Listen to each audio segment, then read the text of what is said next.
All right, here it is. This is the first episode, unless I change it and make it like episode 8. No, I probably won't do that. It'll be the first episode of Paragraphs and Power Chords. Just real quick, COVID influenced this podcast. I don't get to play shows. I'm in a band again. I'm a publisher and writer, and I wanted to just kind of talk to people about writing and music because I can't do that in real life. I used to have a podcast called The Passion of Christoph. It was a little cult thing in like 2014 before the internet and Twitter lost its mind. And so I'm back at it. COVID and 2020 is so bad that I'm starting a podcast and a video cast at the same time. And for my first guest, a dude I've known, I think like 7 years since like the Great White House day. Great White House. Yeah, the Great White House. Yeah. The Great White House days, a classic of the political bizarro genre. That Chuck Tingle has now just owns with an iron fist, which is great. It's great. I feel like I pushed him a little bit in that direction. But we have another fellow political, I would say bizarro to some degree, but not, writer with Andrew. It's bizarre. Bizarre, yeah. Tell us a little bit about you, Andrew, for those who don't know you. Oh my gosh. I'm trying to think about is there anything interesting about me that I could share? You've written books that people have. I have written books. Yeah. Writers on here that have been read by 40 people, but you've been. Probably no. I've more than 40 people. Yeah, I wrote a book called How to Survive a Sharknado. And it was in the second Sharknado movie, which is bizarro and bizarre as well. You were in the second one? Wait, hold on. We have the book was. Oh yeah, that's right. The book was.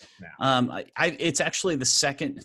My books have been in a couple movies, the Sharknado movie, and then I wrote a Ghostbusters book called Ghosts from Our Past, which was in the Ghostbusters movie in 2016. So my books have their own IMDb pages, but I don't.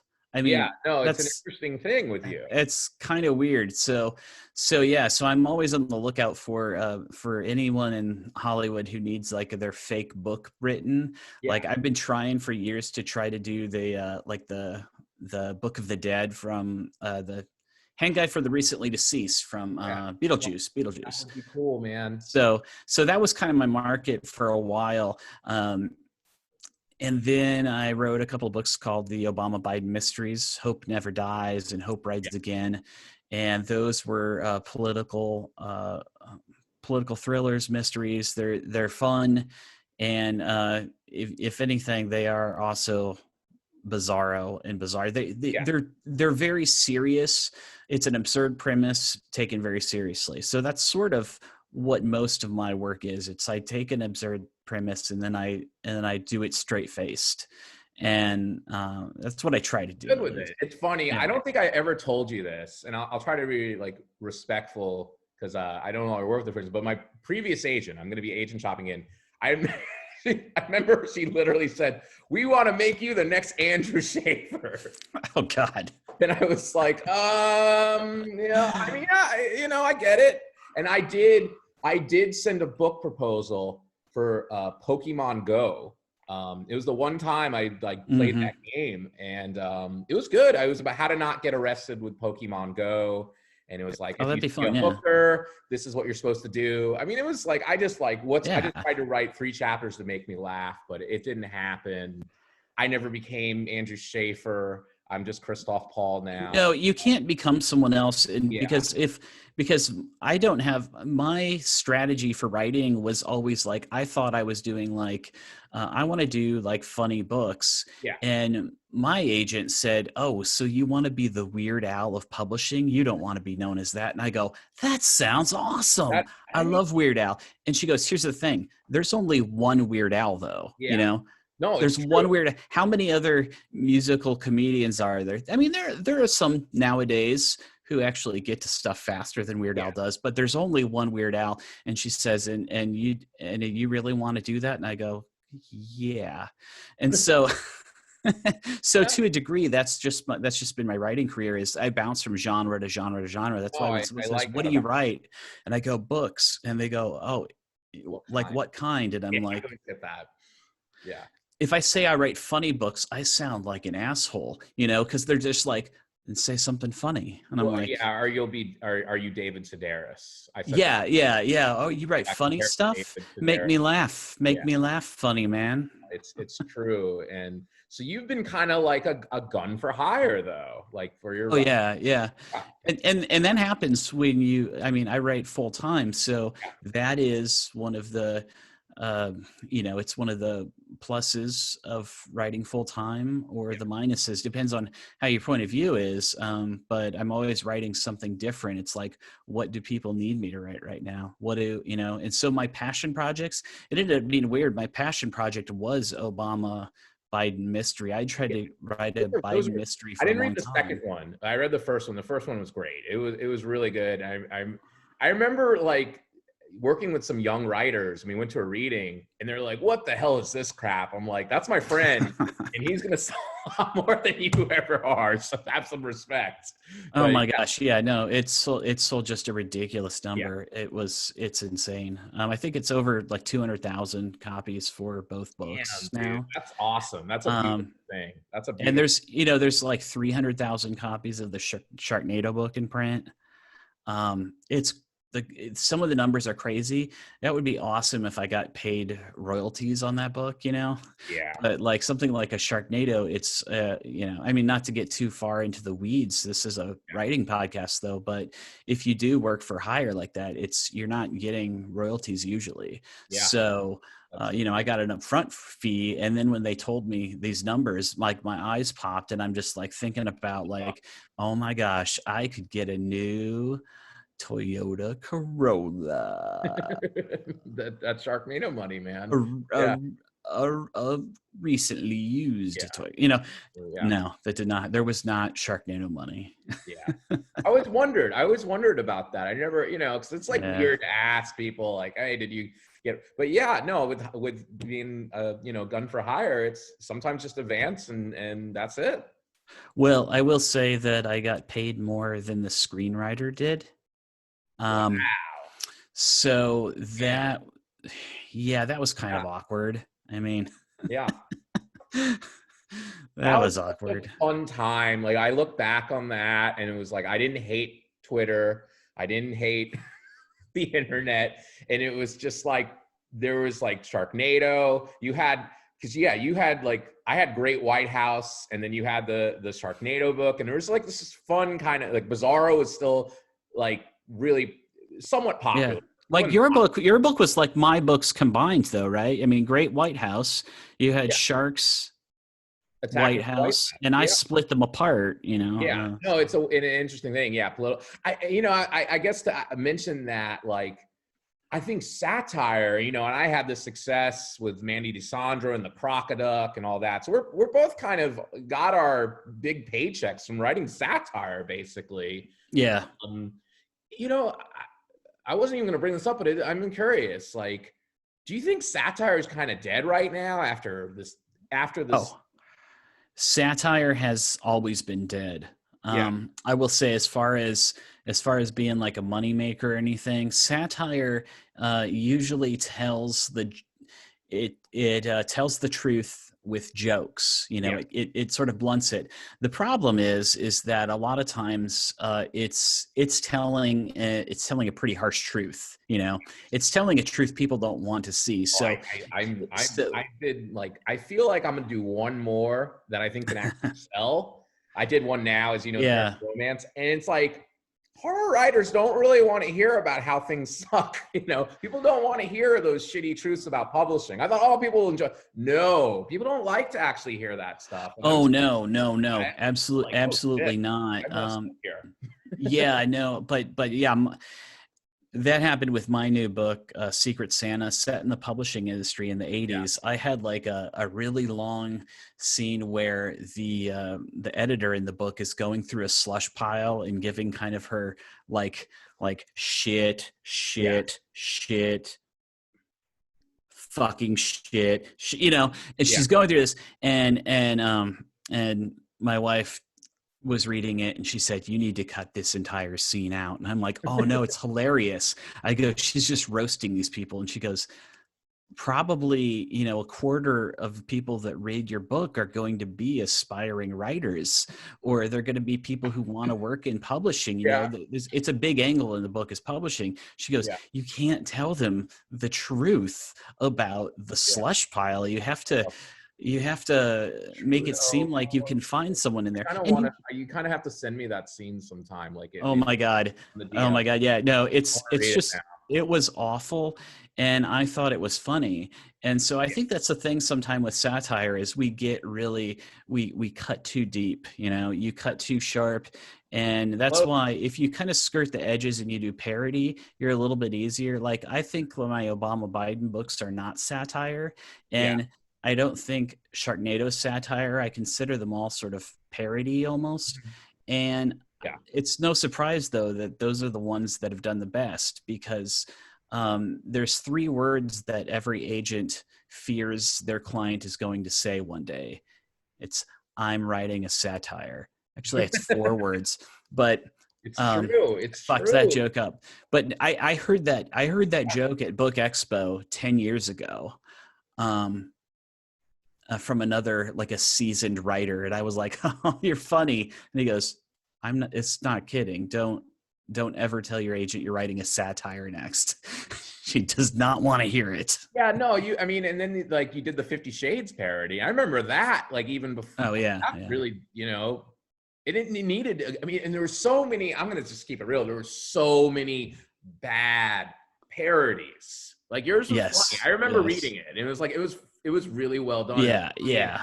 As a guy who loves satire, I was like really appreciate it. Like Lisa would make me go to the shows. I never really read the book. I read Twilight, and I can appreciate Twilight. I actually have some love for the first book and the movies.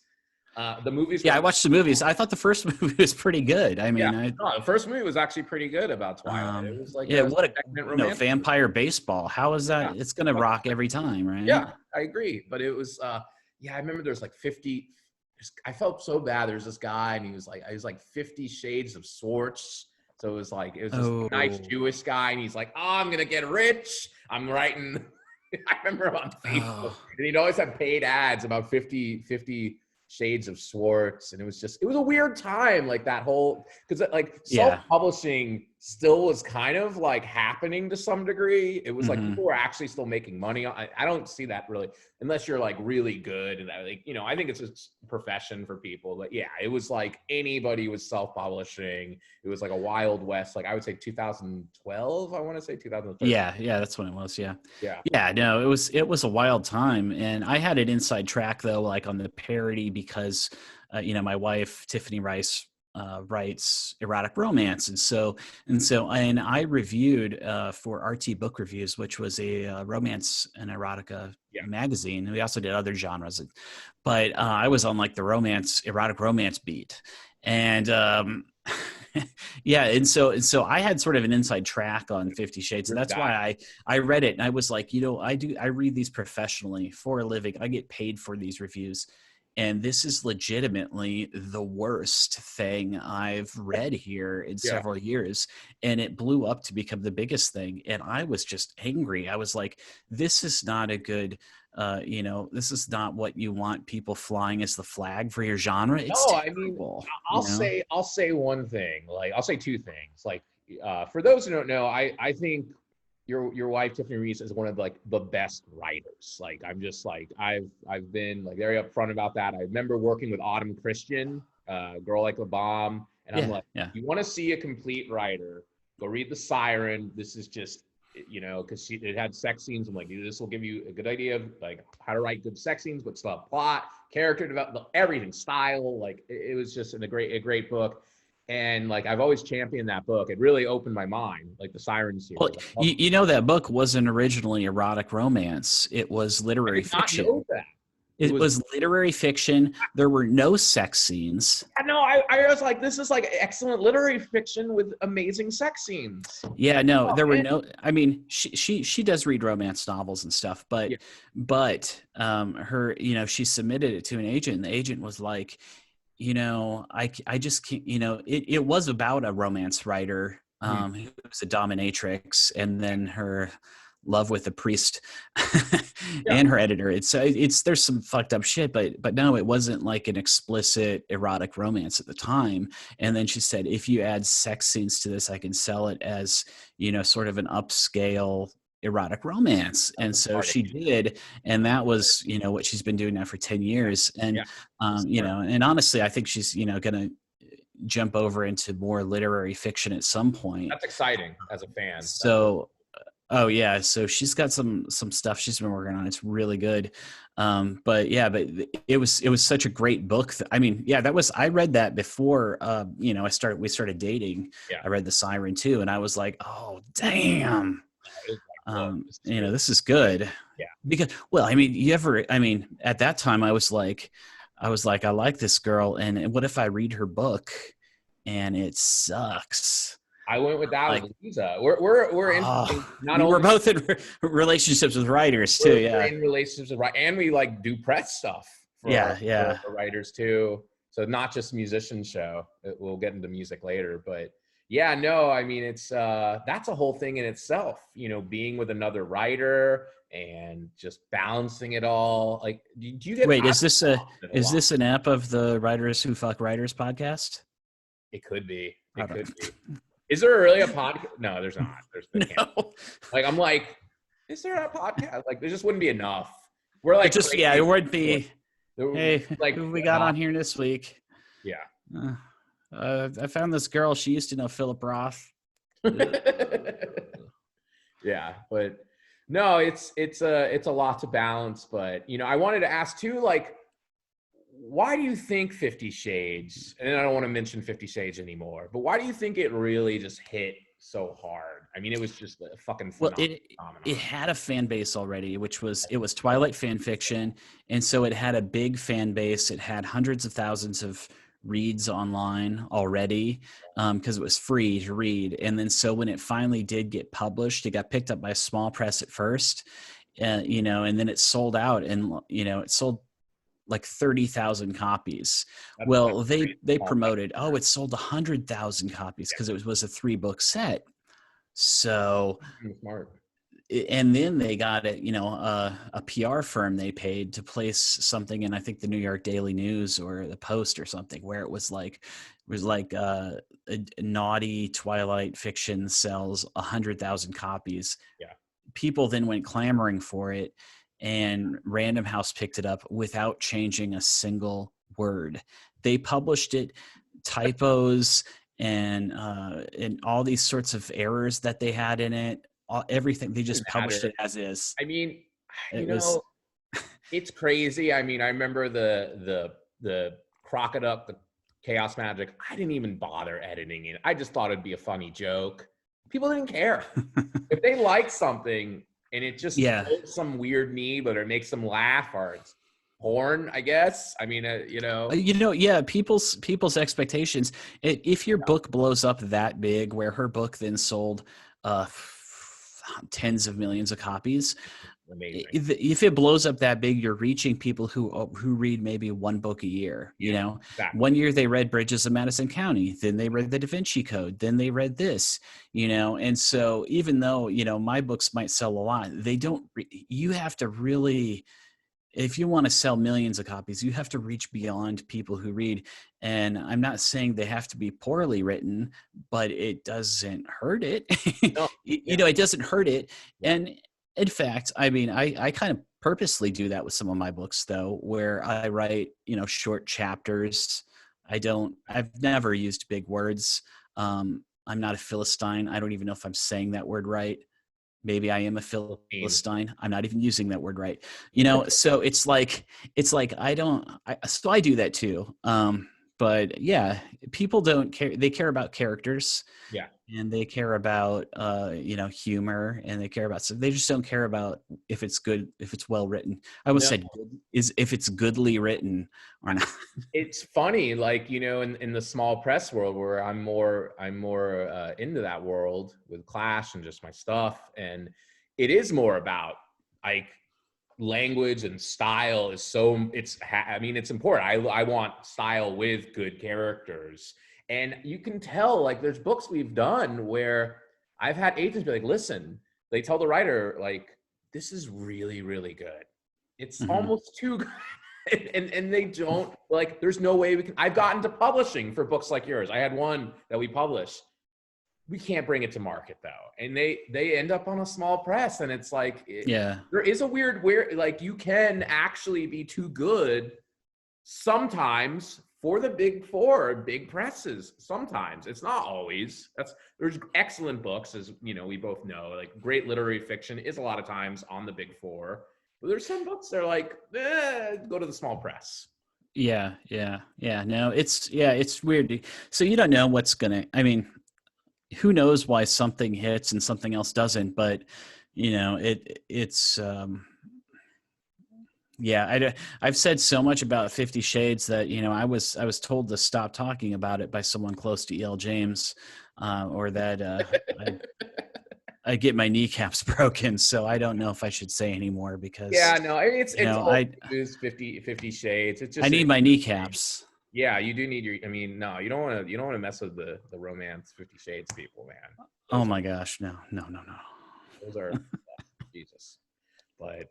Yeah, no. So, I mean, you've had a fun, like, I would say you got started in like 2010 was when 2010. It was a Rogue, I'm trying to remember the first book. I don't even remember. Great Philosophers Who Failed at Love, which is kind of a humor book about philosophers' love lives, nonfiction. Then I had Literary Rogues, which was a book about the wayward lives of writers and doing drugs and drinking and stuff. And you know, it was what I thought made a writer cool when I was a teenager. I was like, oh man, you know, the coolest thing to do is to be a writer because you can drink all day. And you know, when you get older though, you realize you're like, oh, you know, that sort of attitude that killed, you know, Edgar Allan Poe. That you know, someone like Hemingway did not drink while he was writing. He woke up at like 5 a.m. every day, wrote for a couple of hours, and then he got drunk the rest of the day. You know, so I had just had this idea and I wanted to sort of examine it in sort of a humorous way. And, you know, it was a fun book. It was a fun book. It's a good book. I like that book a lot. Yeah. I mean, I guess that's the thing. Like, you know, I see it, I guess we're similar in that way. I just kind of see it as a job. Like, you know, for me, it's like a part-time job writing and publishing, a full-time job, and editing, but it's a job. I mean, it's just like after a while, it's really felt like after you do enough, it just feels like a job. The romance or, you know, the jokes and stuff. You know, basically what I found out was, you know, back in the day, a lot of these writers probably should have, you know, gotten mental health treatment, which, you know, because I was of the sort of the impression for a long time that you had to be kind of messed up to, you know, oh, if I go on antidepressants, it's going to hurt my creativity, you know. And so that's something I talked to a couple of writers for the book about. One of them was Elizabeth Wurtzel, who wrote Prozac Nation, who sadly passed away last year. And man, she was great. She was great. She was, but you know, I just had this romantic idea that the more fucked up you are, the better the writer you are. And you know, I don't know where I got that. I think I got that from rock and roll is what I got that from. It's more I got that from the Doors and Marilyn Manson and like that at all. And we can like even segue a little bit because, you know, part of this podcast is I wanted people with at least some musical background or at least music hardcore fans or something. But it's different because what's a little bit of your music background? I kind of want to know. You showed me some stuff. Like I actually got to hear for your latest book. You sent me a really cool, well done. Yeah. You know, when I was a kid, I played alto saxophone for the band. For the band at school. I was like, you know, I could have gone on to be sort of like the sax man from the Lost Boys.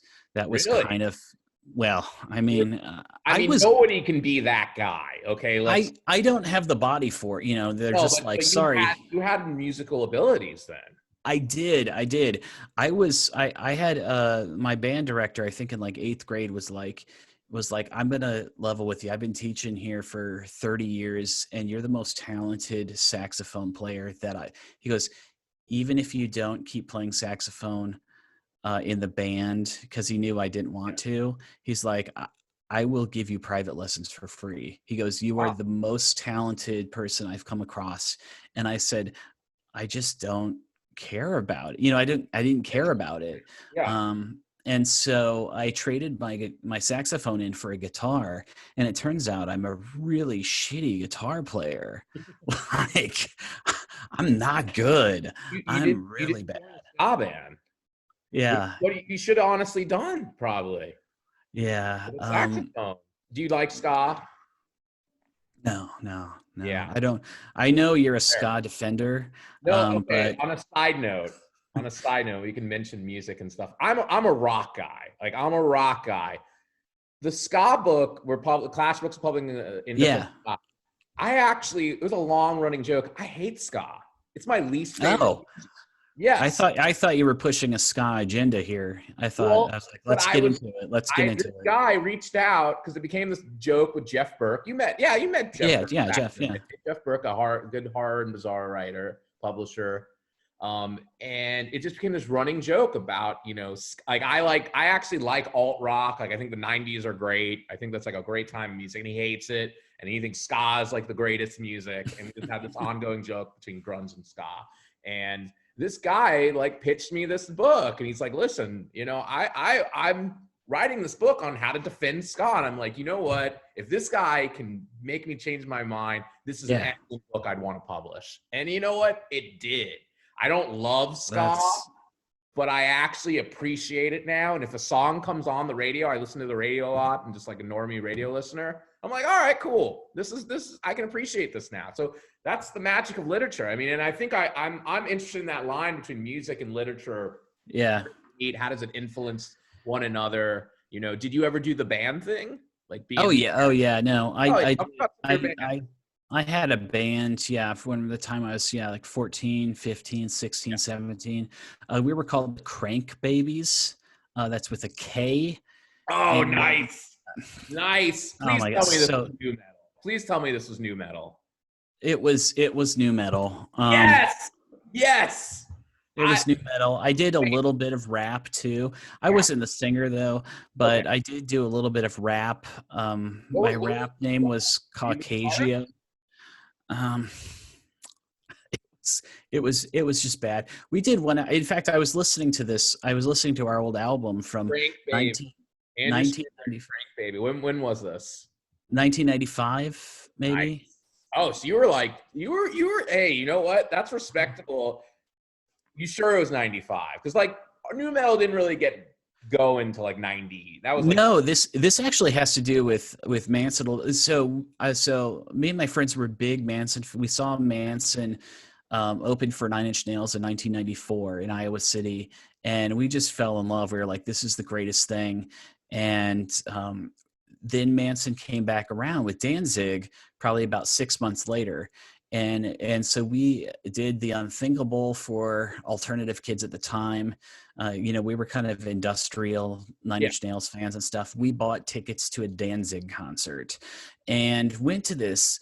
And right before the show, there were a couple of roadies that came up to us and they said, hey, do you want our autograph? And me and my friends are like, look at these cornrowed white boys and their fat pants and their chain wallets. And, I was like, no, we don't.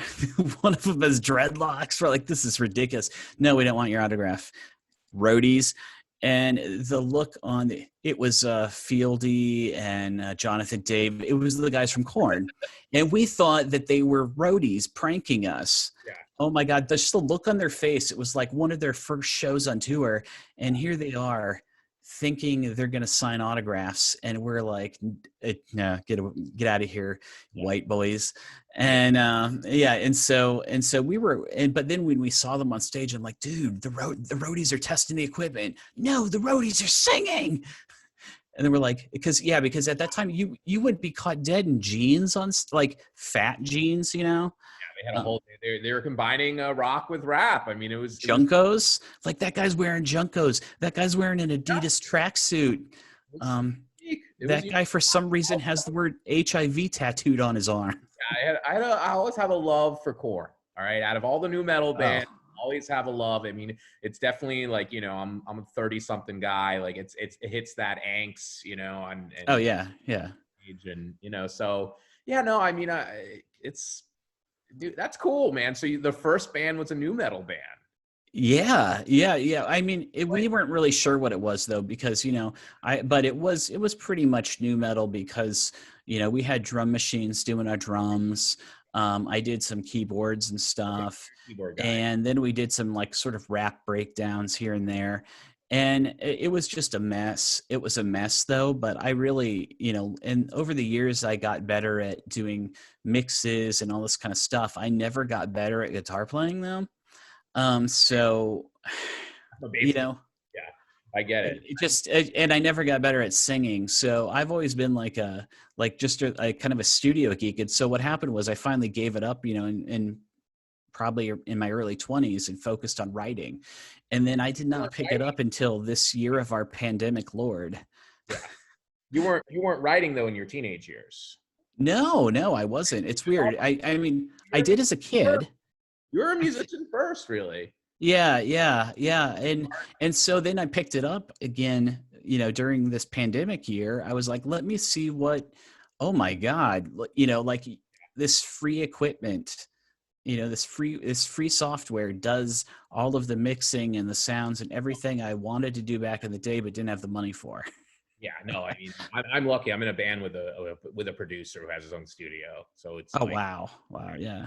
I don't know if I could go back to it again. So it was just like, in your what were some of the other bands, just out of curiosity? It was just were you in and out of bands, or? Oh yeah, no, I was, I had like a friend's band who did sort of Smashing Pumpkins type stuff, and I actually played bass in that band. I worked with like one of these like 80s hair metal bands. And this is all just local stuff in Iowa, but and they wanted a keyboardist to add some like samples to their songs because they kind of felt like they were falling behind the times in the 90s. And I did that, and I thought it sounded good. And they were just like, one of the guys was like, fuck this, I'm never playing in this band again. If this is the direction we're going, this is not real metal. Real metal does not have synthesizers in it. I was like, are you serious? Are you? Yeah, no, I mean, really? I did keyboard for a band. I did a band called Angel Autopsy. It was cool because I was the only guy. That's a great name. Yeah. This girl named Mechanism. She was a good front woman, though. She did a cover of Jewel. This thing popped in my head where she like pretended she was crazy. So it was like goth. It was like goth Jewel, basically. I was in like a goth Jewel band. This was in college, and I was playing keyboard, and I was terrible. They basically had me press like just single notes. So I would single notes on the keys and look goth-like. I think we played like one show and not two shows. I ended up hooking up with the cello player in the band. It actually had a cello player, and that ruined the band. Was it a cello player? So it was a cello player. Okay. Cello player. She played cello instead of bass. It had a cello, and I played keyboard. And there's a violin too, so I don't think there was even. I don't even remember. I mean, there might have been a drum. I don't even remember if there's a drummer. But yeah, I was like, I went writing first, and it's a weird thing because I think I'm probably more passionate about making music, but like writing and editing can actually pay you more, unless you like. Oh God. They just use two different sides of the brain, I think, because I don't think you don't have to think when you play music. No. I mean, you don't think, and everything you do, as far as if you're just noodling around, it's all intuitive. And at least that's what it is for me. When I'm writing, though, every single sentence, every word is a choice.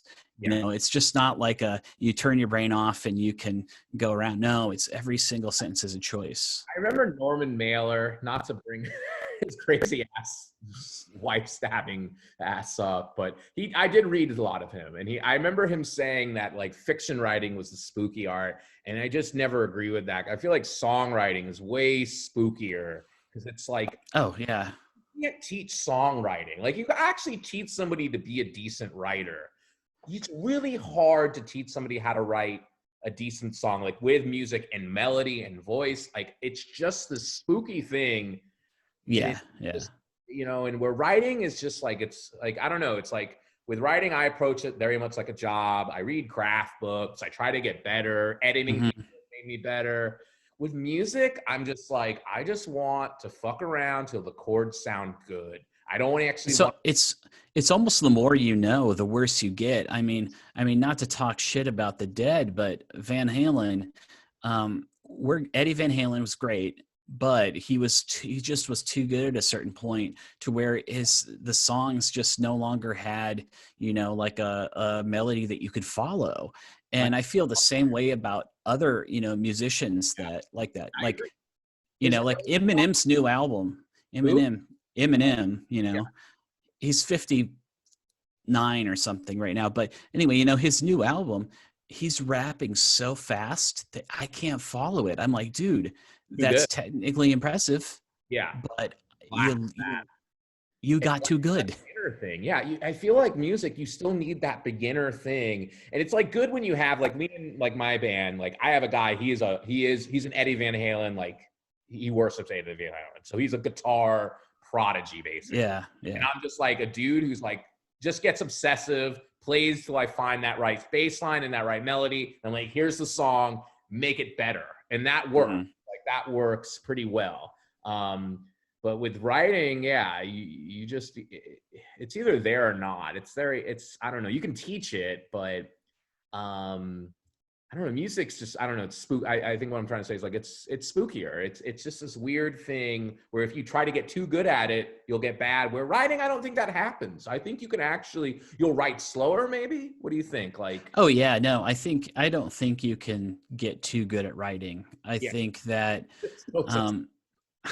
I think you can, there is a point though where maybe without editing, you can get too complicated. You can just bite off more than you can chew. Like, I would say, I see one of my favorite Michael Chabon books is Wonder Boys. Well, he hasn't written a book like Wonder Boys in 30 years. He just kept getting more complex and longer books and more, it just kept getting, it just kept evolving to past the point that what I liked about his writing isn't there anymore. But he's very popular, and and deservedly so. But I think that but for the most part, I think you can go. No matter how good you get at writing, you're still gonna, as long as you're still being edited. That's the thing. You need someone there to tell you what to do and what not to do, and I think that's. It's very hard. My father is he's not a book guy at all. And he's just like, you're an editor. Would you just proofread? I'm like, no, that's a copy editor. Like, I'm trying to explain. He's a football guy. I'm like, I'm the offensive line. I make the quarterback try to look as good as possible and give, help them out. But yeah, no, I feel like that's something that's really lacking, especially in the small press world. A good editor really makes a difference. I mean, obviously I'm biased, but I think I think sometimes it's a two-person job, which can happen in music too, where an editor really has an effect on the book. And what do you? I mean, every one of my books has been a collaboration, and which I couldn't have done without an editor, and several beta readers sometimes, and you can't do it on your own. And I think the same as you have other band members with a band that help you out, and I think that's why you see when you get like two girl, other person, I think it really helps. I think that's when you get two geniuses in a band, when you get Keith Richards and Mick Jagger, you're like, Oh man, our Paul McCartney and John Lennon. They can't be in the same lane. Like that's the thing. Right. That's why they have to sort of balance out. And I think that, that definitely, I think it happened with Van Halen, sort of, when Van Halen's took over and he's like, oh, here's our new singer, Gary Sharon, and we control him and we're going to write the music and this bastard's going to sing it. You're like, no. Work. It didn't have the magic. I think it's a give and take. Yeah. I'm trying to write a post. I'm trying to get back into a website, and I'm like magic versus craft. And I was kind of like, it's kind of best when you have like a David Lee Roth who's like he's just a fucking magician. Like he can sing, and I'm sure he maybe he studied, maybe he didn't. I don't think he did. I wouldn't, on my gut, I wouldn't say David Lee Roth was taking singing lessons. I don't know. I don't think so. You know what I mean? But you have like these craftsmen with the Van Halen brothers who are just serious, ridiculous musicians, like music nerds. Mm-hmm. Craft and magic is probably when I think the best things happen. Even Nirvana, like Kurt was not the best musician. He was a great songwriter. Oh man, I did try to take guitar lessons for a while. And when I was probably about 14 or 15, and I had this teacher, I brought in like this Guitar World magazine. It always had, I could only play tab. Yeah. That was the one with the tabs in it. And I was like, I want to play this. And he just like looked through it like horrified. He's like, oh, he's like, none of this is right. None of this is this. You want to play this? He's like, don't you want to learn how to play? And then he does like a Van Halen solo. And I'm like, no, I want to play this. Yeah. No, I mean, it's the thing. Like I remember talking to I took a guitar lesson once, and he's like, yeah, Kurt, he just did everything wrong, but somehow it worked. So wrong. They're like, oh yeah. So much to that, and the producing of Butch Vig, especially for the first album. And the second album I think is pretty good too. I mean, I think like we didn't have that like. Oh, but yeah, Butch Vig was just a genius though. Still is, but yeah. I mean, do you think of editors as producers then, like the way they are for musicians? Oh yeah, definitely. I think that and I've never worked with a musician producer, but when you do see their name on a project, I wish you could see editors' names on books, because I mean, you see the people go, oh, nobody cares about the press or whatever, or I mean, in the small press world, I think they do. They do, but a way to get trusted, but they trust you. To be about me, I want it to be about the writer, though. And that's but like if I saw a nu metal band was produced by was it Ross Robinson was the big guy? He was good, man. He was good at what he did. I agree. I mean, I think that's kind of what, at least in the small press world, you're like, okay. And you have some presses, I think. I mean, I was very inspired with class. I was really inspired. I'm like giving my secrets away, but I was really inspired by 90s Interscope, how they had all these different. Oh yeah. You had Suave Rico, like you remember that song, right? I mean, that's stupid song, but it was great. You had Primus, you had Nine Inch Nails, Dr. Dre, and Trent Reznor had his own label there, Nothing Records, and I bought every Nothing Records, even if the most bizarre stuff. I was like, it's on Trent Reznor's label. I need to hear this. Yeah. And that was just kind of my jam. And yeah. So if I saw a name that was a producer, I recognize its quality.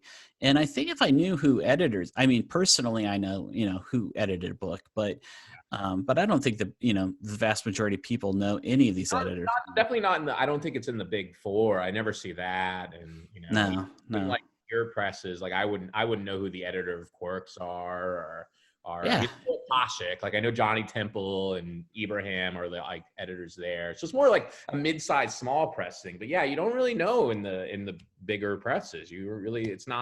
It's like all behind the scene, but they have like all the power, to really make shit happen. Yeah, and I feel like if I thank my editor in the notes or something, the acknowledgments, like they're kind of like almost embarrassed. They're like, please keep my name out of this. Yeah. It's a weird thing, it's one of those things. I'm gonna go pee and then we'll keep it going. Okay. So yeah, no, and you mentioned Manson, and I would bring him up because like I wanted to have this show be because I like I can't just I wanted just to be musicians and writers and like both, but I'm like that's gonna be really hard to do. So I was like Yeah. it'd be fun to talk to a writer also about like their favorite artists or not a favorite artist, but an artist we can all both kind of geek out about. And I remember us talking like long time on Twitter. And I was like, I'm a big Manson fan. My wife's a big Manson fan. We like kind of bonded over that when we first started talking. And yeah, I remember you sent me a pic of you and Manson. I thought that was like the coolest thing ever. You sent it on Twitter. So give me some info because I want to talk Manson with you a little bit. Charles Manson, right? Of course. Marilyn Manson. Good old Marilyn. I mentioned earlier that the first time we saw Manson was opening for Nine Inch Nails, and then we saw Manson at a Danzig concert. And at the Danzig concert, the great thing, I don't know if they still do this, but you used to be able to go to a show, and if you just waited out by the tour bus, you could see the opening acts come on and off. You'd never see Lynn Danzig and his kitty litter, but you could see the opening acts, and after the show, after Manson played, we got to meet Marilyn Manson, Twiggy, his bassist, his drummer. It was just me and a couple of friends, and we were all cross-dressing at the time. And so I think, I looked personally horrifying in those pictures that I have from that time period, but they were all pretty cool and down to earth, and just like, we were just 14 or 15, and we're all like, oh, it'd be cool if you guys got like a school bus as your tour bus. And Manson's like, yeah, that'd be dumb because it would break down all the time. He's like, once you get to this level, man, you just got to go with what you got to go. And we're just like, oh, this doesn't sound like fun, So it was pretty fun. But I had it was actually the first thing probably that I ever published, I guess you could say, which was I had a zine, Marilyn Manson fanzine called Next Motherfucker. Wow, I did not know this. I knew you were a Manson fan. I did not know about the Manson Wait, say the title again? Next Motherfucker. It's from one of the songs on their first album. Starts off with a little kid saying, "Next motherfucker gonna get my medal," and he's talking about a lunchbox, whapping someone upside the head with a lunchbox. And this was around the time when they started to ban metal lunchboxes because they were weapons, and so you could only have plastic lunchboxes, which was just very upsetting. So it was. I had a zine, and I advertised it in the back of Maximum Rock and Roll. Was that the punk zine? There was a big punk zine at the time. I think it was Maximum Rock and Roll, and it was a big punk zine, and it just had hundreds of different stuff in there. And so I had like the very first like Manson fanzine, and I had I had like his publicist's number, and so they'd send me like advance music, and it was just like the coolest thing for just this kid in the middle of a cornfield in Iowa to feel like, I was doing something. I was a journalist, man. And I was writing stuff about Manson, but then I was also just clipping pictures out of different magazines and pasting them together in the zine. I mean, it's interesting because I remember Trent like Reznor saying like he grew up in cornfields, Yeah. It's just like and Manson was from like the Midwest originally before he moved. He was, yeah. Florida, became a Florida guy, but yeah, is there something about like I don't know the Midwest that well. I've been there. My wife like lives there. It's like not a fun place, to be honest. Well, it's just there wasn't a lot going on, if you grow up near a city, there's stuff to do, shows and stuff, and especially music. And I think that's probably different nowadays with the internet. You kind of feel like you're connected everywhere, but you just feel out of the loop.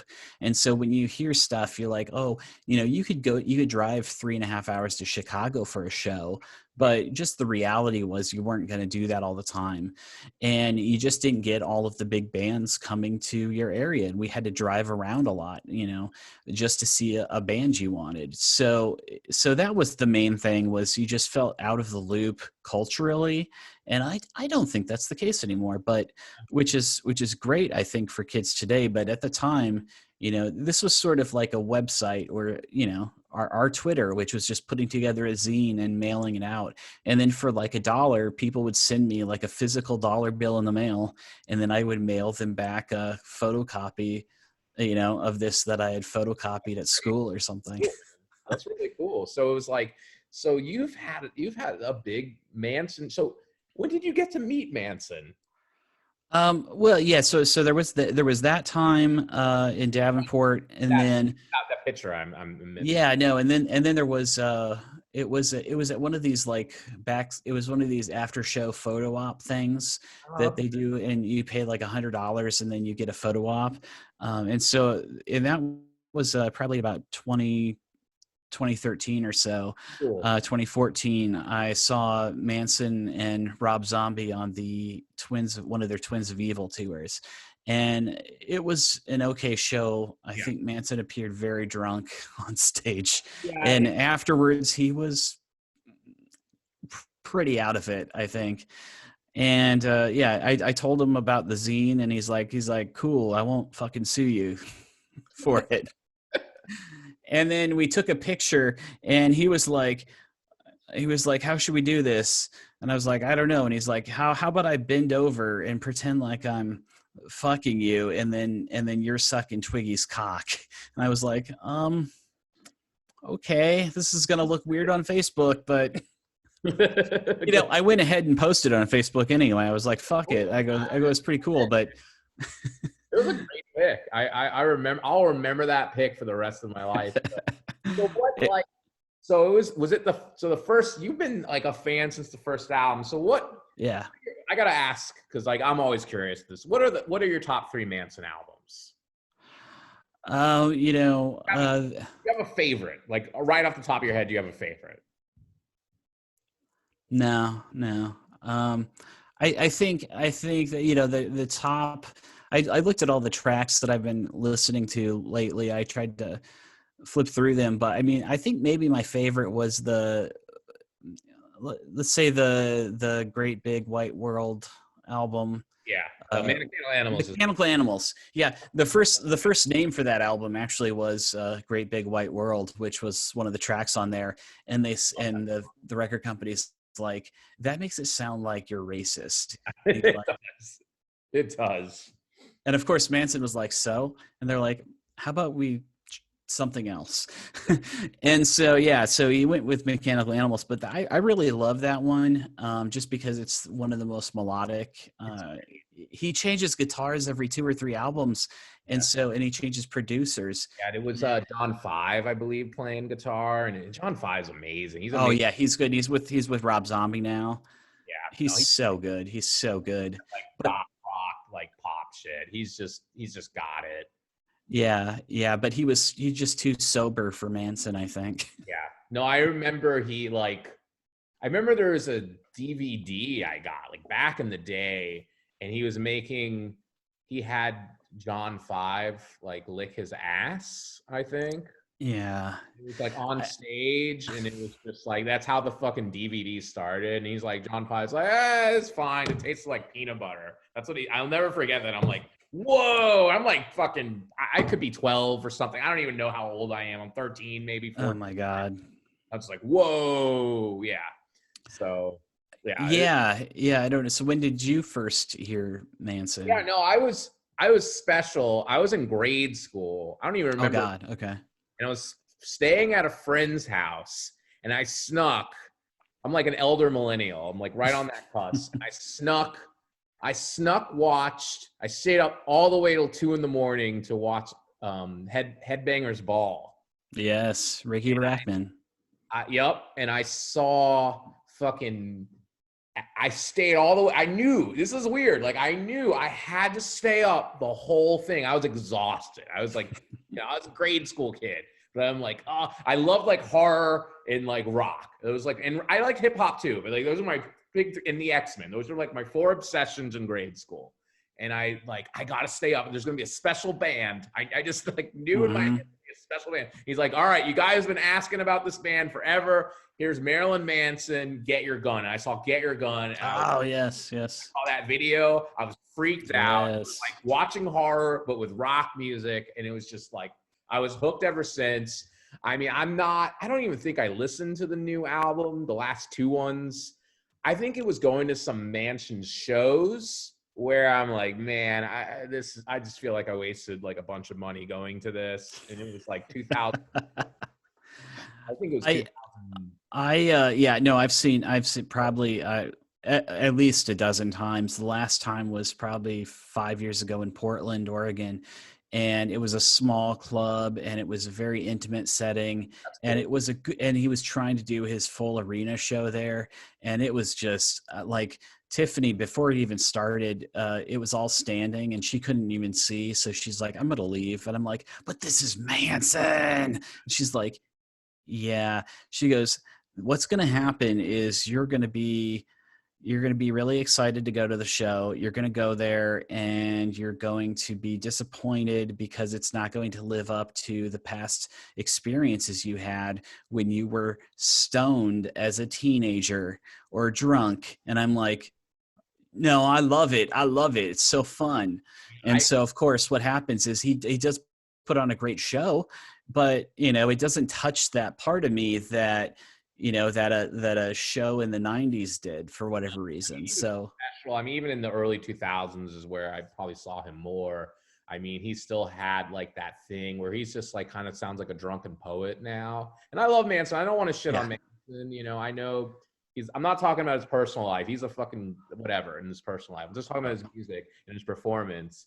And it just was not the same. I mean, I can remember, so I got to see him at Ozfest when I was in like high school. It was like him and Black Sabbath and Pantera. Oh yeah, that was a great. I saw that was a great show. Those Ozfest ones. I went in the pit and I threw up because I was stoned and I got the shit beat out of me in Pantera, and then I like sobered up and saw Manson play, and he was amazing. He just killed it. And it was special. It was special. Those were rough shows though, because it was trying to win over the Ozfest fans, and there were a lot of gay slurs thrown at him up there.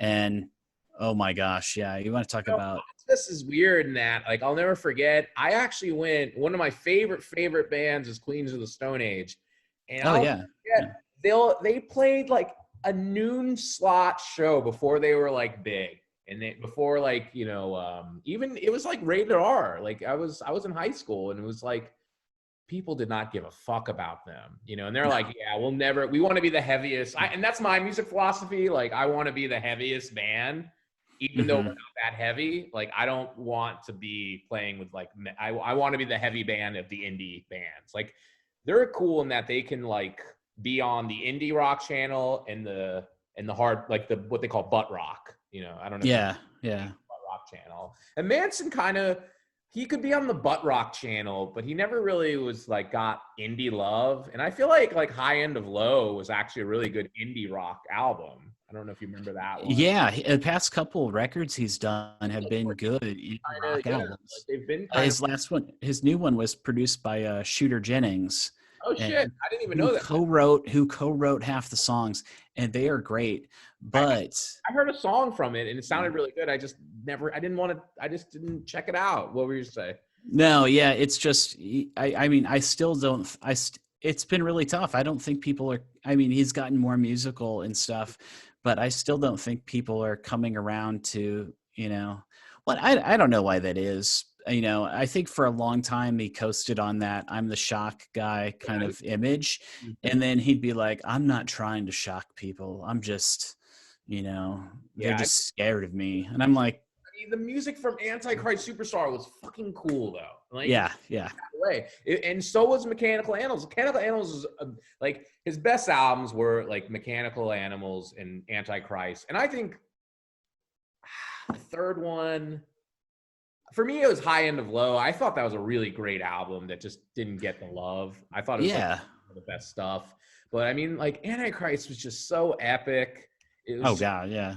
and it was cool. I mean, you had Reznor producing it, and I think that helped make it like this extra special thing that I don't know. I mean, I can see Manson probably doing like an Antichrist Superstar or our Mechanical Animal tour. I could see him doing like, I think there's a lot of bands doing that when COVID ends, you know. Oh yeah, no, I saw U2 do their Joshua Tree tour. It Oh, was awesome.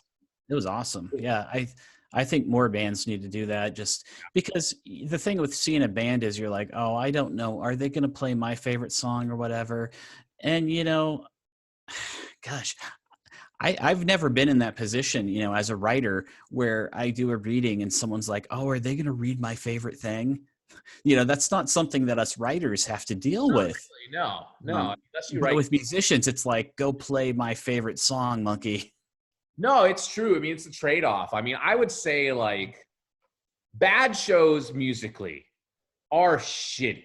Like nothing feels worse than a bad show. Feels way worse than a bad reading. Bad I reading, would assume, yeah. yeah, bad reading. You're like, fuck it, whatever. It's like that's not their thing. I mean, but the best reading will never compare to like a great show, and that's kind of the thing. Like, there's such a delayed gratification with writing that Oh God, yeah. and then you get to read it, and there'll be like 10 people or 15 people there, unless you're like at a big event. It's just not.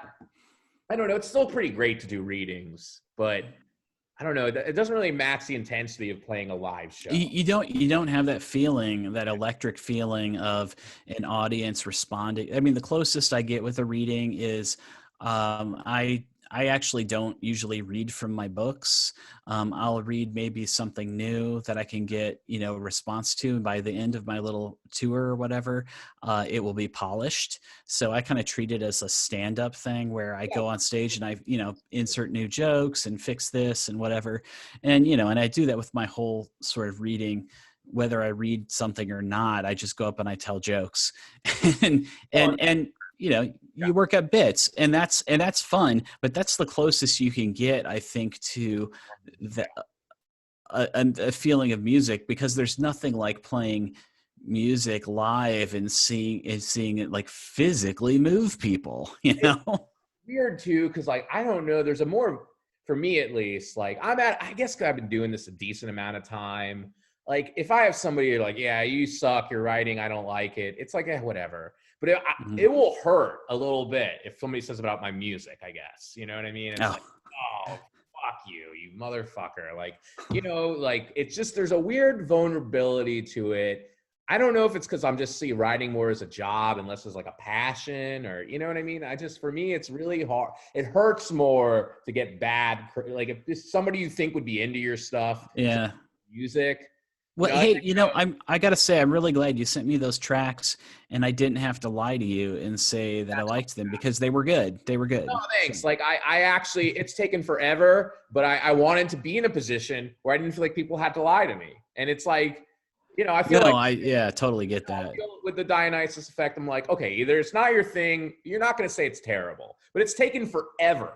It's taken me forever to get to that point with music, where my writing, there's still people are like, yeah, this isn't my thing. This is not good, And that's the thing. Music and writing I think music, it happens faster. That's my thing I've learned with music. You kind of like, I'm like at my peak with it. Where writing, I feel like I still got, writing is like an older person's game in a lot of ways. Like I read a lot. I work with a lot of young writers, and it's like, man, you're good, but you got a ways to go, but your ceiling's there. Where music, you're like, okay, like once like you're kind of, it's like an athlete. You do have an expired time. Yeah, you can keep playing for 50. You can play well in your 40s. Like I see that, but 50, you're like, it gets harder there, like an athlete, where writing, I've seen a lot of writers, man, they hit their 50s and they're just killing it. Like our 40s. Oh yeah. Yeah. I can't wait till I hit my 50s and I can, feel like I'm killing it.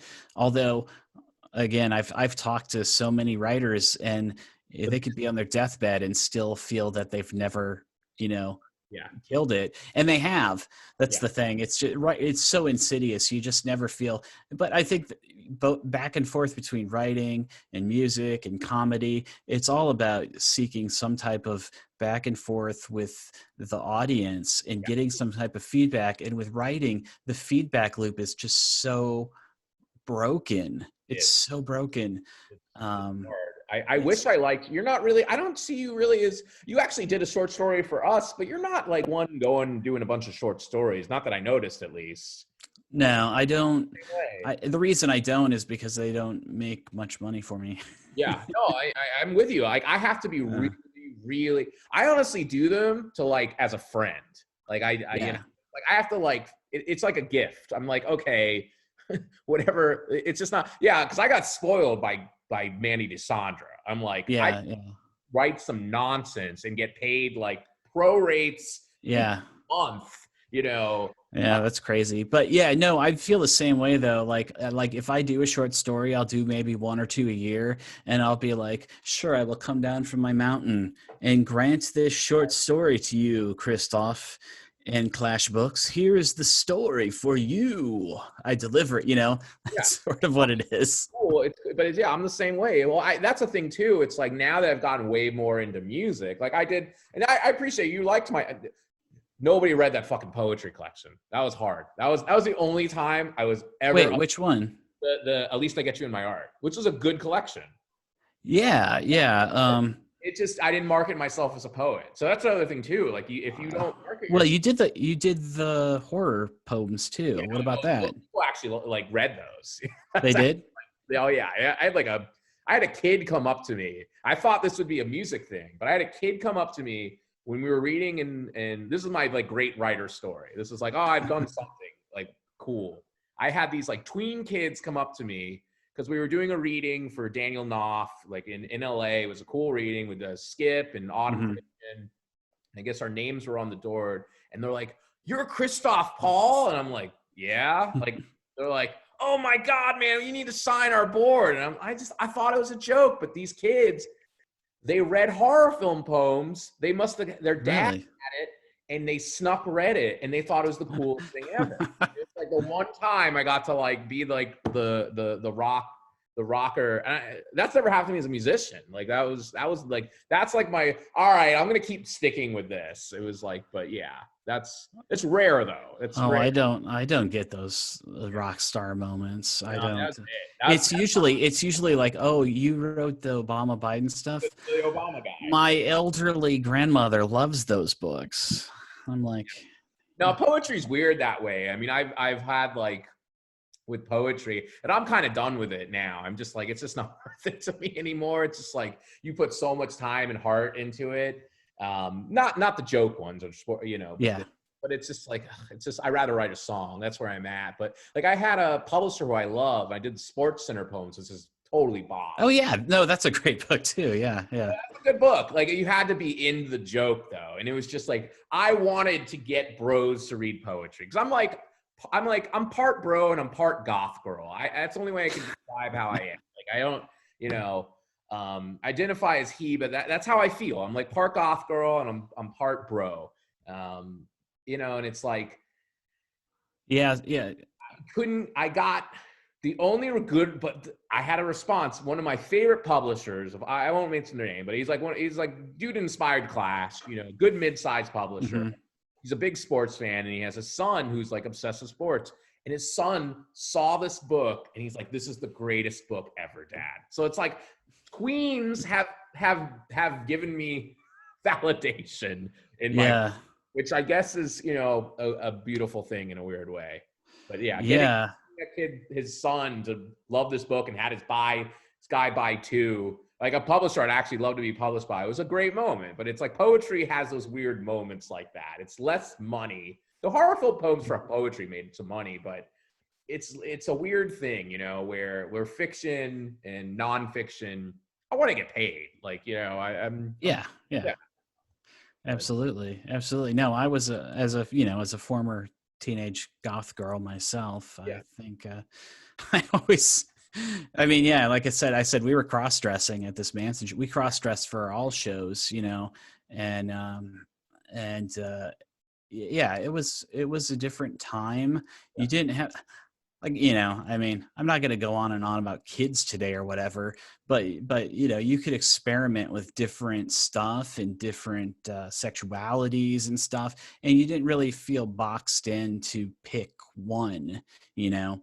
And so you know, and that was another thing that, you know, intrigued us about Manson, was we were like, we like hard music, but we also don't think it has to be, you know, bro hard music, you Yeah, no, know. it was nice. I think he was kind of a proto of where people are, where gender's not a big fucking deal anymore. I think it's great. Like, I think it's, I think like I envy, like, you know, Zoomers basically, you know. I think it's great. You don't have to be, Yeah. I'm just this or that. Like, it's great. I think things moved in the right direction. You know, I like the Zoomers because they've been good to me as an artist. They always like my stuff. What's a Zoomer? Oh, it's like a term for people, I guess, under, like, they'd be like under 21. No, no. You don't like the Zoomers? No, I just call anyone who's younger than, I'm 42, and I call anyone who's younger than me a millennial. I just That's fair. I didn't even know. This is first, I've not heard the term Zoomer. Is it a new term, or has this been around and I just haven't heard it? For about 6 months. Like, it's funny. Okay. Like, 6 months, that's an eternity. yeah, I'm a millennial. Like, I'm a millennial. I'm a 30-something person. Like, I look up to, like, all my writers that I look up to now. I mean, I think there's maybe 2 or 3 that are still alive, but it's Gen X guys. It's mostly, you know, Gen X. Oh yeah, yeah. And I'm like, they might not like my writing, but they might like my band. And that's where I'm at for next year. I'm like, they might like it because it's like throwback music. So who knows? But Well, good luck with it. It's good. It's good stuff. And it does have that 90s vibe to it. And yeah, 90s even is a time. Who knows? I think there'll be a weird. I think there's going to be a 90s, and not it's the 90s, but I think there's going to be kind of a thing for like early 2000 stuff. That's my prediction. I think there's going to be this weird nostalgia wave for late 90s, early 2000s. well, I just don't know what to call it. I saw there. I talked to a memoirist who wrote a something about the early 2000s, and she's like, this happens in like 2001 to like 2004, and I'm like, yeah, I don't know what to call that right now. I don't think it's going to be there yet on memoir. I think it's going to be for fiction. That's my prediction. Yeah, I just don't. What do you call it? For a long time, they were calling it post 9/11 world, you know, and I'm like, it has to have something. I just guess for most of the early 2000s, I don't identify with anything. I guess because I lived through it. I'm like, what? I don't know what it looks like. You know, I know what the 90s look like. I know what the 80s look like, the 70s, but the early 2000s, it's just kind of a blank for me. Yeah, because I think you're going to get like people in their late 20s and early 30s who are like looking at that time as a weird time when they're like online. But that's when people started living online. I think that's an interesting. It's like this weird segue time. So I'm curious about it. You know. Yeah, it'd probably be the next thing. I don't know. I had a lot of fun writing my current book set in the 80s. And there were so many parallels to today's world in the 80s with Reagan in office, and, you know, to the fact where I'm like, oh my God, this guy was every bit Trump and more, you know, just because he didn't tweet. No, he was, No, it's the same. you know, so I'm excited. That's the only, I would say that, and I would leave, we can bring it back to like editing and publishing, like, because now you do a lot of publishing now with what is it, Eighth Circle, right? Yeah, Eighth Circle, which is, it's mostly my wife's books, but I do some of my own too, some poetry and stuff. Yeah, I mean, it's like I am super psyched about your book, and I have not had a chance to read because I don't have as much time to read because my job is basically reading most of the day. Well, that's why my books are short. I write them for people with not a lot of time. Yeah, no, I like that too. I like that. I've never written a book beyond 70,000 words. So, meanwhile, my wife's, some of her books go 110, 120,000 maybe. I miss reading for pleasure. I still do it. It's just, I don't do it as much, and I do miss that. But that's kind of I mean, you have to read to write, you know, I mean, in one form or another. Yeah. Writers don't read that much, and it's kind of sad. Like, and I can tell as a guy who, like, literally his job is like for 20 minutes going through submissions, Mm-hmm. a lot of non-reading writers out there. I have to say it. Hey, I'm out here. I mentor a lot of writers and work with them and stuff through one of our local literacy centers here. So I'm trying to get them in shape for you, man. I'm trying to. Appreciate it, man. I'm trying to do it. I appreciate it. No, it's cool though. I mean, I you know, as much as like writing and publishing, it has high. I mean, it has, you know, I think we both had, you know, different kinds of highs, but highs, and we've had lows. I wouldn't really want to do anything else. Like I was gonna be a shrink. That was the only other thing. And I basically am a shrink. I work with a lot of young new writers, and I have to like, hey, no, it's okay. So it's still the same thing, and I get paid. Yeah, I want to say though that I am so glad that I did not become a rock star.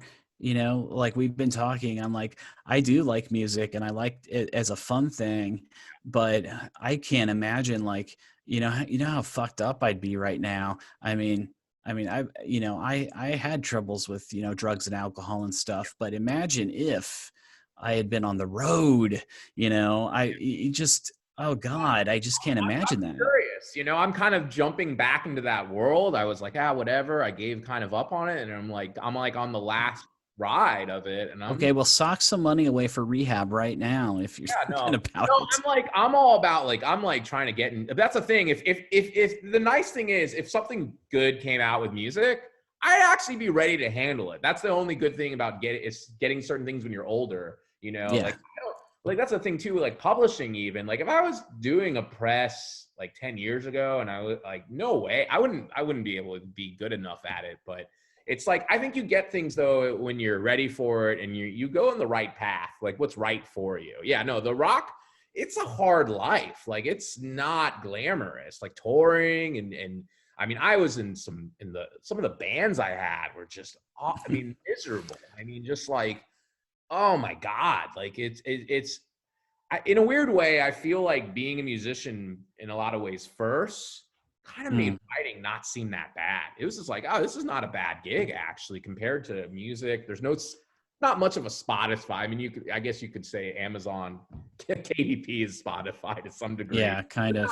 Not as bad, but it's like, you know, I mean, you can actually like write articles, you know, where like you can play cover songs, and that's pretty much it. If you're not, you know, a band that's like I mean, for me, it's like going back in that world. I'm like, please have Taco Bell want to license my song. Like that's the way I'm going to. And I had a band friend that they did that. They got paid. Really? Oh yeah, wow. The Gay Blades, a great indie rock band. They got Taco Bell money. I don't know how much, but they got Taco Bell money. It was great to see. You know, I would go and, you know, I would go back into music right now. I'm just dipping my feet into it. But I'm just thinking like, I want that big TikTok hit. I want some kid to put my song over him running a scooter into traffic or something, you know, right? Give me a TikTok or give me, or it's just like touring, you know, for me, I'm like, I'd be happy just being able to tour and make enough money to do the tour and be able to do that for a while. I'll be happy with that. You know, you want more, but that's enough for me. And I think like if that's not the case, it's kind of hard to keep. I think a lot of people are done with music now after all this. They're like, fuck this. I think they're like, after the pandemic and all this, I just want to play live again. I mean, that in itself will feel like a win. But yeah, it's weird too. Like the pandemic, I guess we'll close with something so positive. Something positive, yeah. But no, the pandemic's been a weird thing. You know, it's like our press has done extremely well, and I feel guilty almost about it because people bought books. It's a weird thing. Yeah, but the publishing world's done really well during it. And I think especially, I don't know, are you talking about like selling direct to people or on Amazon or? We bought a bunch from our website and they've returned, and that's how, you know, a small press especially makes good money from selling from your own website. You keep way more money. So it's like, you know, it has been this weird year of like misery, the good stuff, misery, isolation. Yeah. How have you handled, this whole year with all? I mean, alternating not well and then not well, and it's just it really depends. It can just hit you out of nowhere, like, oh my god, I really miss fill in the blank, and it just kind of hits you like, oh god. We were working every day at a co-working space locally here in Oh, I Louisville. didn't know that. Yeah. And so every day we'd leave the house and it felt like a real job, which is, it really does help to, Really get helps. dressed. I go to a coffee house or something, Yeah. just Yeah. out of the house, or I'll go insane. Like I have. Yeah. And so for the whole year now, though, the co-working place, closed and they went out of business because of this.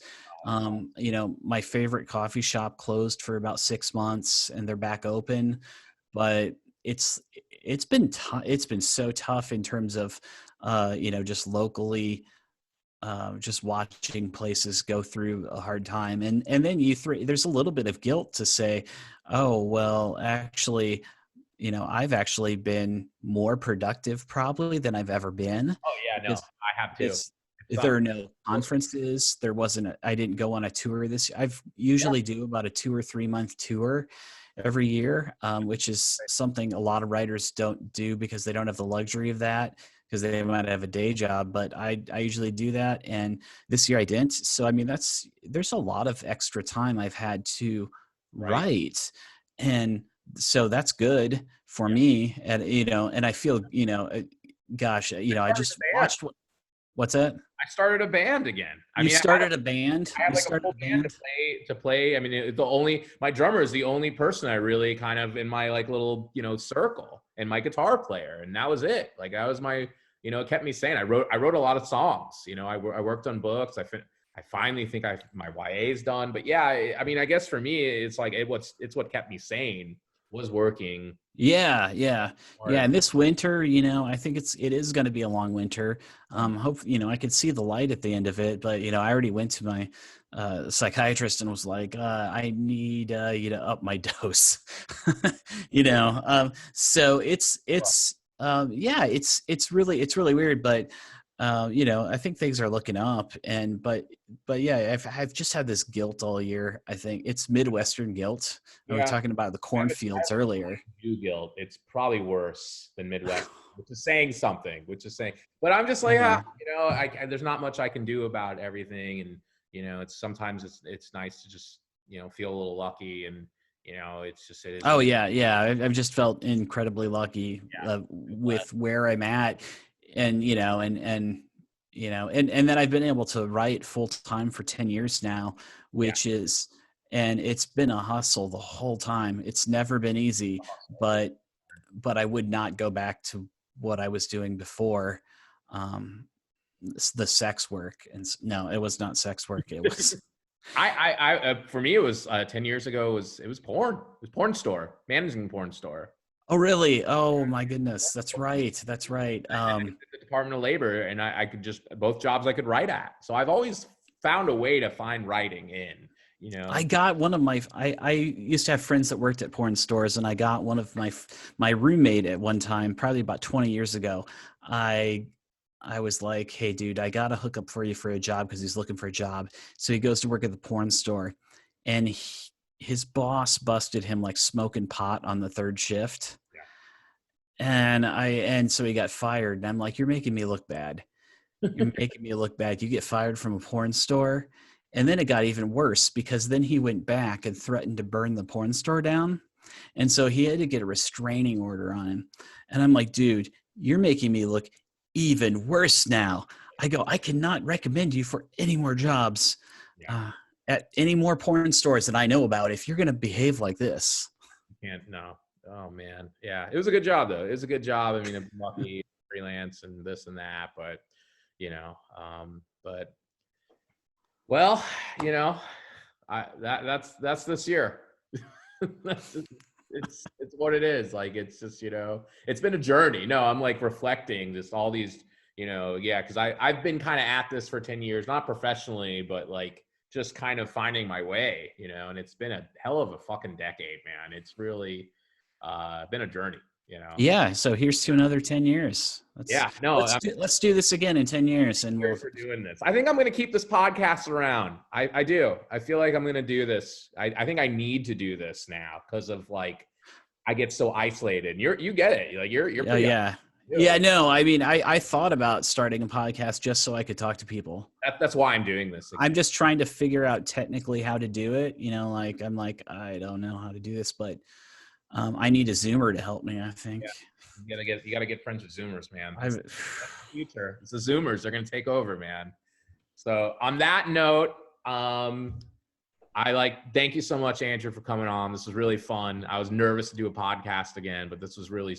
Oh no, it was a lot of fun. Yeah. I think keep it up. I think it's a great idea to talk. Except I was like, do I bring a guitar with me or something? Or no, I don't. None of that. I told you I can't play guitar that well, so. Yeah. The world has enough shitty guitar. Let's not contribute to it. I know this. I'm guilty of it too. I'm guilty of it. You can look on YouTube, the only prescription. Well, I mean, when I recorded this, it's all synth on this theme song that I did for my book, Secret Santa. And my wife, Tiffany, was like, what is it with you men and wanting to do music along with like your writing or something?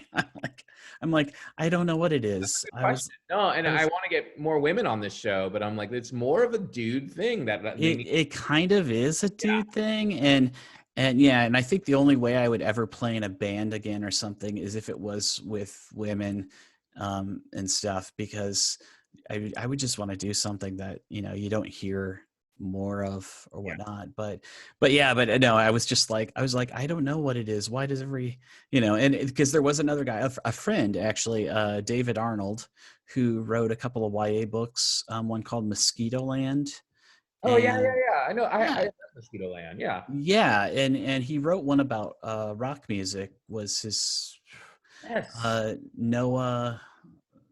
Yeah, no, I think I bought this book. I read Mosquito Land, but no.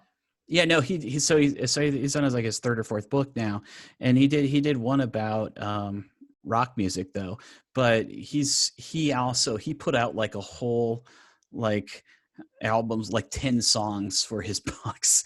Yeah. and I think that's why my wife was like, what is with you? Why do you just, isn't the book enough? And I was like, no, they must hear it. Yeah, it's weird. I mean, I just like, I don't know what it is. I love writing songs, and it's just something that I think is just something to me. And yeah, it's weird. No, I kind of like, I think people worry. I'm like, oh yeah, like the band's like actually pretty good. And I'm like, I don't think people expect. They're like, oh no. I mean, yeah, I was not. I expected it to be good, but even the mixing and stuff was good. Yeah, well, yeah, no, I mean, it's like, I'm like, it's a legit rock band, but yeah, it's hard. That's a whole other world, the marketing and making social proof. And I got to think about all that. I'm like totally getting back in shape. I'm like the last week, I'm like, cause I eventually got to take photos and all this other stuff. And I'm like, oh man. But no, just go with it. Just, yeah, but I'm having fun. But this was a lot of fun, man. Yeah. I mean, Secret Santa, I mean, that's the book. You got to plug that one, right? I guess. Yeah. Secret Santa. Oh, this is cool. It's set in the 80s. It's about a cursed object at a Secret Santa gift exchange set in a literary publishing house. And they've brought in a horror editor, and she kind of upends things there because she has the goal of publishing the next Stephen King. And they say, we need you to sign them by the end of the month. And she goes, this is impossible. This is publishing. I can't sign someone, I can't. They're like, well, here's the slush pile. You need to find them. And so so she did. That's why we were talking earlier about the slush pile scene where she's just going through it being like, this is crap. And yeah, so there's a lot of fun publishing sort of inside stuff in the book, except for that scene. Although the slush pile does come to life at one point and try to murder her. So Pretty awesome. it is probably the only murderous slush pile scene that you will read this year. That sounds pretty awesome, actually. That's pretty yeah, no, it was a lot of fun to write. It was just, yeah, it was a blast. But right now it's a it's a holiday themed book, and I'm like, I don't know if are people going to pick this up after the holidays. It's going to be more like a perennial thing. So yeah, cool though. Christmas horror is always. I mean, I love Christmas horror stuff. Oh yeah, I do too. That'll be that's a good book to have for the rest of the Yeah, it's something I can flog every year, bring it out and show off and whatnot. But it's good. It's good because I've got other stuff, to go on to. And so that's, yeah. So we're not doing like a long tour or anything with this. Obviously there's a pandemic as well. So that's kind of put a cramp in our plans, a Krampus in our plans, I should say. So, well, thank you so much, Andrew, for coming on. This is the first episode of Paragraphs and Power Chords. I got to think of a fun little tagline for it. Writers talking about music with musician. I don't know. We'll think of something. Yeah. Figure it out. Yeah. But yeah. I realize also that because it's my wife set up the Zoom that I'm Lisa Contreal for like the whole episode. Oh, that's well. Yeah, it's fine. I'm not Lisa Contreal. Sorry. I'm Christoph Paul, and this is Andrew Shaffer. And this is the first and hopefully many more episodes of Paragraphs and Power Chords. Peace out.